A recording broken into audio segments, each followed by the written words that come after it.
earlier episode, Economic Change, Growth of Capitalism and Big Business, we learnt about the formation of big trusts, such as the United States Steel Corporation by Andrew Carnegie, the Standard Oil Company by John D. Rockefeller, the Railway Trust by James Jeremy Hill, Edward Henry Harriman and Jay Gould, the Copper Trust by Mayer Guggenheim, and the Money Trust by Joshua Morgan and John Morgan.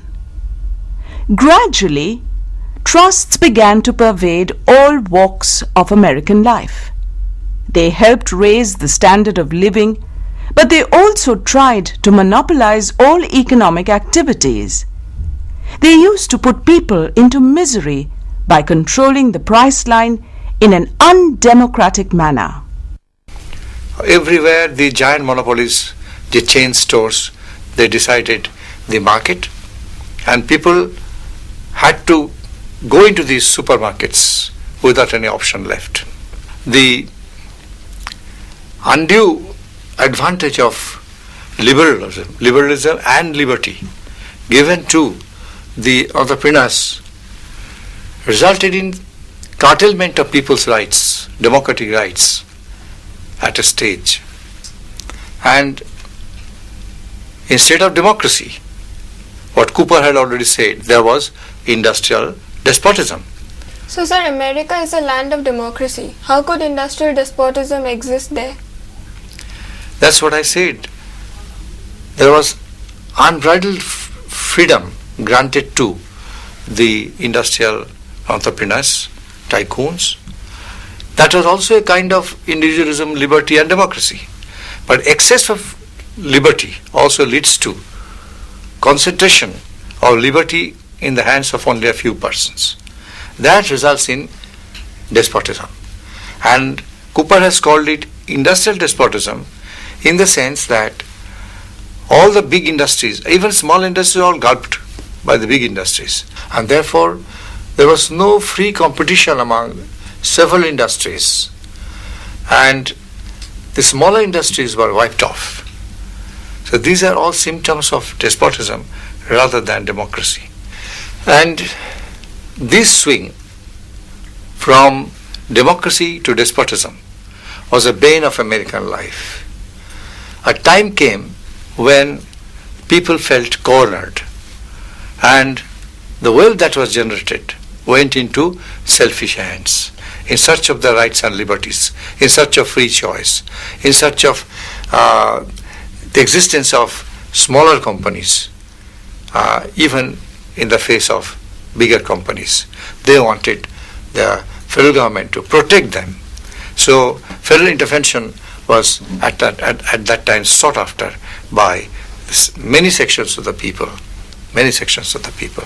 The total polarization between plutocrats and people had taken place. There was another fact that because of this kind of complete free hand given to big businessmen, there was overproduction and goods were not selling well. If the buyers were pauperized and the industrial tycoons were given a free hand, they would, as a consequence, overproduce. There would be recession in the market, depression in the market in the end. So that had also come through. So capitalism had reached a point of attrition. Beyond that, it would crack. So therefore, they had to democratize the industrial system. They had to bow down to the consumers. Otherwise, the industry would not run. So out of this selfish reason also, they thought of a change.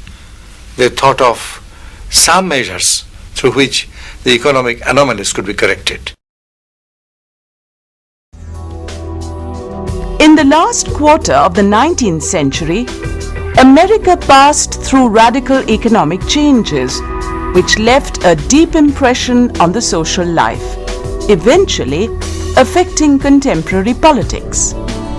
A lot of new ideas, both economic and political, took shape, leading to what has often been characterized by historians as the progressive era.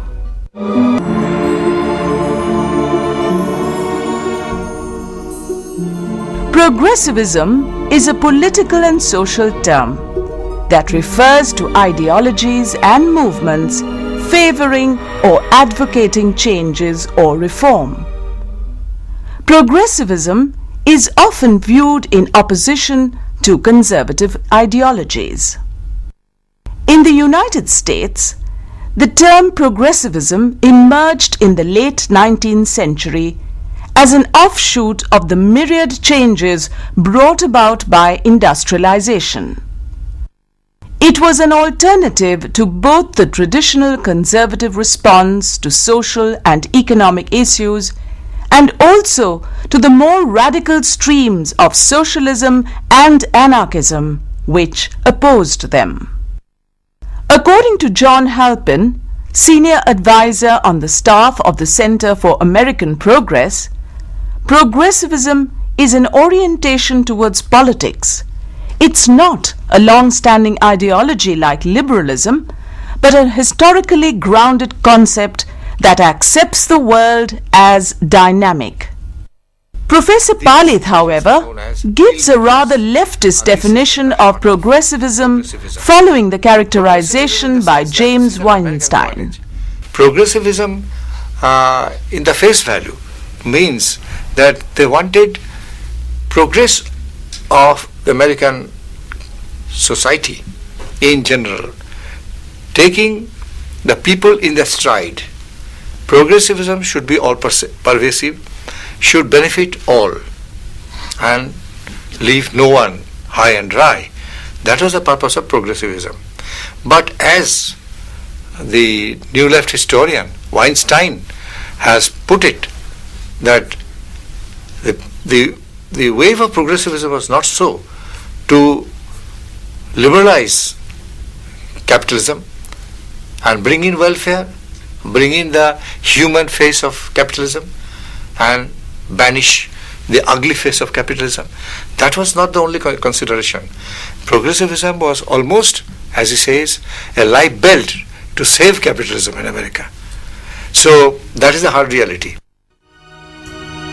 Political parties such as the Progressive Party, organized at the start of the 20th century, and progressivism made great strides under many American presidents such as Theodore Roosevelt, William H. Taft, Woodrow Wilson, Franklin Delano Roosevelt, and Lyndon B. Johnson, as an initiative to rein in the unbridled rapaciousness of capitalism. The first messiah of progressivism was Theodore Roosevelt. He initiated prosecution of big business with the slogan for social control. He was also sympathetic to the American laborers and consumers. Theodore Roosevelt has been described by Richard Hofstadter as basically a conservative, a Republican who tried to be a liberal, a progressive, a Democrat. But he was trying to do good too. It is said that he was a sincere humanist, tried to correct the abuses of capitalism and reach out to the common people. But if we take on the Weinstein view, then he was only trying to safeguard capitalism. Capitalism was at a critical point.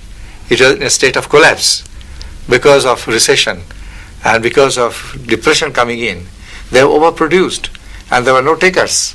So at that time, progressivism had to come as a life belt to American capitalism, to safeguard American capitalism by somehow protecting the interests of the consumer, returning some purchasing power to them.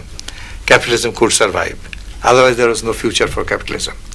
In this context, we can say that he had some kind of baptism, some kind of conversion. He becomes a progressive.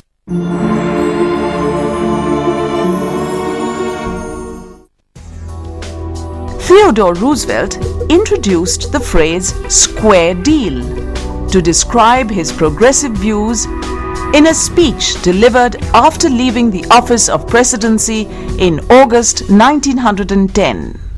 I stand for the square deal.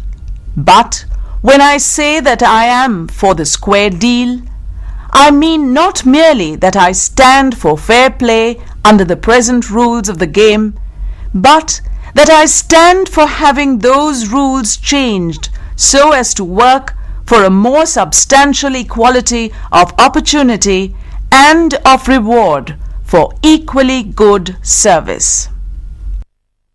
The square deal was formed upon four basic ideas, namely conservation of natural resources, regulation of business monopolies, enforcement of the Antitrust Act, and promotion of progressive ideas. Borrowing the concept from the book Social Control, written by a progressive sociologist, Edward A. Ross, in 1901, Theodore Roosevelt developed his policy of square deal. You know that even before him, when there were other presidents like Grover Cleveland, or even before him such presidents like Hughes, or before him Garfield, these presidents were there. They've all been heading towards, I think it was during the time of Grover Cleveland most probably, when they already thought of special acts, antitrust acts. They thought of interstate commerce commission to regulate the malpractices of trade and commerce across the border of states. They also thought of some kind of autonomy for the states, industrial policies, and autonomy of the municipal corporations. These things are already thought of. You know, it's quite different from what later Woodrow Wilson, the Democrat, would call his program as New Freedom. New Freedom is more pro-people. But square deal means he is sitting as a Daniel come to judgment and tries to correct the abuses of capitalism. That is the inner meaning of the word square deal. Some checks are already being introduced during Grover Cleveland. Interstate Commerce Act, then Antitrust Act, etc. Then freedom of the state industrial policy, autonomy of the municipal corporation, some restriction on the railroads monopolies. So already some of these had come, and in that trail came the square deal measures.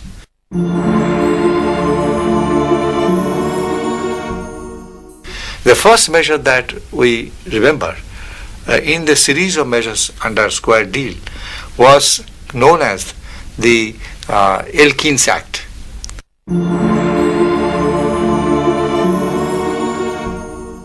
Alkenes Act was passed in the very beginning of Theodore Roosevelt's presidency from 1901, possibly 1903, when the Alkenes Act was passed. Alkenes Act was basically an antitrust act. It's a revival of the antitrust acts which were already passed during Grover Cleveland. So antitrust acts means the government would not allow formation of many new trusts and would like to dislocate the existing monopolistic trusts. You cannot combine 8 or 10 companies together, form a conglomerate. By law, this conglomeration was stopped. That is called antitrust law. And wherever possible, the trusts were disentangled into individual companies. That was the thrust of this first act, known as the Alkenes Act of 1903. Then he passed the Hayburner Act. Hayburner Act was basically the repeat of the Interstate Commerce Act. Now, its main purpose was to regulate the interstate trade and commerce in the name of democratic federalism. Wherever there were malpractices, they were all plugged by the government. There are a lot of commercial malpractices, licensing, etc., money transfer. There are areas where interstate commerce would mean giving undue advantage to the conglomerates. Even freight charges were minimized for them for interstate commerce. So there were many fields where they were getting advantage. So under Interstate Commerce Act, which is now in its new incarnation, Hayburner Act, Theodore Roosevelt, he insisted that all these malpractices within interstate commerce must go and democracy in industrialism should be restored. So that was the second very important measure.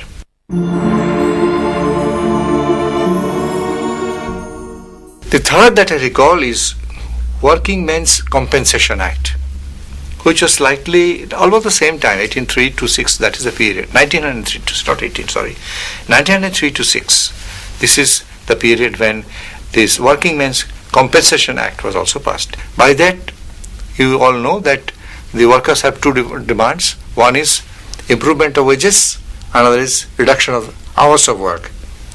These two are granted. The revision of wages took place under Working Men's Compensation Act. Now that profit margin had grown so much for the tycoons, there are some benefit, some sharing of the wealth should also come to the workers. So that was conceded by this act, Working Men's Compensation Act. And various other compensation packages and fringe benefits were introduced. And hours of work would also be standardized. That is not more than 8 hours of work. Better working conditions, airy and well ventilated, well lighted workplaces, then abolition of child labor, then the abolition of the differences, discrimination between male labor and female labor. All these things had come under Working Men's Compensation Act, which Theodore Roosevelt assured, and that law was passed. Then he went on further on this, and he had a law called Forest Reserve Act.